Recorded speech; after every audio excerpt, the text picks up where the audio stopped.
عمرو بن عبد with یہ ایک ظالم تھا، میدان کے اندر آیا، بہت لمبا چوڑا بہادر تھا۔ اس نے کہا کہ آؤ کون ہے مسلمانوں میں ایسا جو مجھ سے مقابلہ کرے۔ حضرت علی رضی اللہ تعالیٰ عنہ کھڑے ہوئے، کہا کہ اس سے میں لڑوں گا۔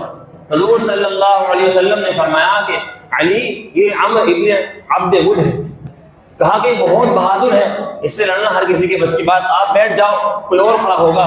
پورا ہتھیاروں کے اندر پورا لیس تھا، سارے ہتھیار بھرے ہوئے تھے اور زرائیں وغیرہ انہوں نے پہن رکھی تھی۔ حضرت علی رضی اللہ تعالیٰ عنہ کے پاس ایک تلوار تھی اور ایک ٹوپی تھی لوہے کی، بس یہ دو چیز تھی میرے محترم بزرگوں۔ انہوں نے پھر کہا کہ تم تو یہ کہتے ہو کہ جو کافر کے ہاتھ سے مرے گا وہ جنت کے اندر جائے گا، کیا تم جنت کے اندر نہیں جانا چاہتے؟ آؤ مسلمانوں میں کون مرد کا بچہ ہے، کون مسلمانوں میں ایسا ہے جو مجھ سے مقابلہ کرے۔ حضرت علی رضی اللہ تعالیٰ عنہ پھر دوبارہ کھڑے ہوئے، کہا کہ میں اس سے مقابلہ کروں گا۔ حضور آپ مجھے اجازت دیں۔ آپ نے پھر بٹھا دیا، آپ نے کہا کہ ابن عبد ود ہے، اب بیٹھ جاؤ۔ اس نے پھر تیسری مرتبہ کہا، حضرت علی رضی اللہ تعالیٰ پھر تیسری مرتبہ کھڑے ہوئے، کہا کہ اللہ کے رسول آپ مجھے اجازت دے دیں، میں اس سے مقابلہ کروں۔ میرے محترم بزرگوں، وہ پورا ہتھیار کے اندر لیس ہے، ساری سہولتیں اس کے پاس ہیں، بچاؤ کے ساری چیزیں ہیں، ان کے پاس صرف ایک ٹوپی اور تلوار کے علاوہ کچھ نہیں ہے۔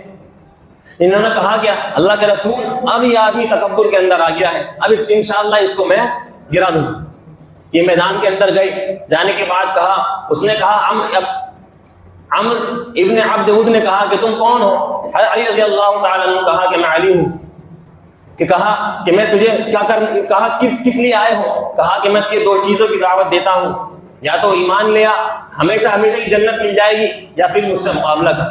اس نے کہا کہ دیکھ ایمان تو میں نہیں لاؤں گا، لیکن میں تجھ سے مقابلہ کیسے کروں؟ تم تو بہت چھوٹے ہو، کیسے مقابلہ کروں؟ کسی اور کو بھیجو۔ کہا کہ آؤ مقابلے کے لیے پھر تیار ہو جاؤ۔ اس نے ابن عبد ود نے حضرت علی رضی اللہ تعالیٰ عنہ پہ وار کیا، ان کے سر پر وار کیا، ان کی سر کی ٹوپی جو تھی اس کے دو ٹکڑے ہو گئے، لیکن الحمدللہ سر محفوظ رہا۔ جب حضرت علی رضی اللہ تعالیٰ عنہ نے اس پر میرے محترم بزرگ کو وار کیا، اس کا کندھا خالی تھا، کندھے پر زرہ نہیں تھی، کندھے پر وار کیا، کندھے سے لے کر پسلیوں تک وہ وار چیرتا چلا گیا اور اس کے دو ہو گئے اور وہ زمین پر گر گیا۔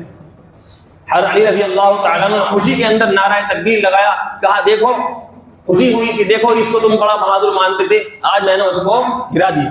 میرے محترم بزرگوں، یہ جنگیں جو ہوتی ہیں، یہ لڑائیاں ہوتی ہیں، یہ اسلحہ کی بنیاد پر نہیں ہوتی، یہ تو ایمان کی طاقت کے اوپر ہوتی ہے۔ وہ قد و قامت میں ان سے بڑا تھا، ڈیل ڈول میں ان سے بڑا تھا، ہتھیار بھی اس کے اوپر زیادہ تھے، لیکن پھر بھی کیا ہوا؟ ہاری۔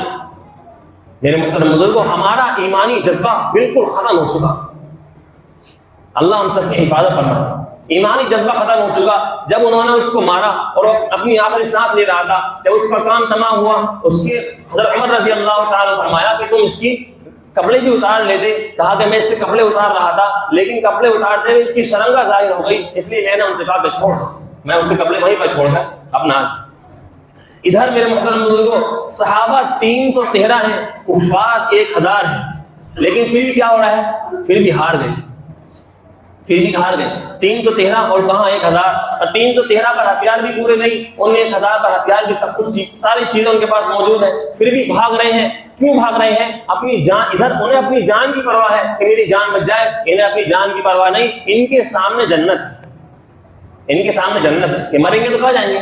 مسلمان تو مرنے کے لیے ہی پیدا ہوتا ہے، ہمارا تو ہدف یہ ہے، ان کا ہدف یہ ہے کہ اگر ہم مر جائیں گے ہمیں تو جلا دیا جائے گا، آنکھ ہماری اڑا دی جائے گی، ہمیں حساب کتاب نہیں ہوگا، لیکن ہمارا تو ہدف ہی یہ ہے، مسلمان تو پیدا ہی مرنے کے لیے ہوا ہے اور اسے پتا ہے کہ اللہ رب العزت کے پاس جانا ہے، اس کے سامنے جنت بھی ہے اور جہنم بھی ہے۔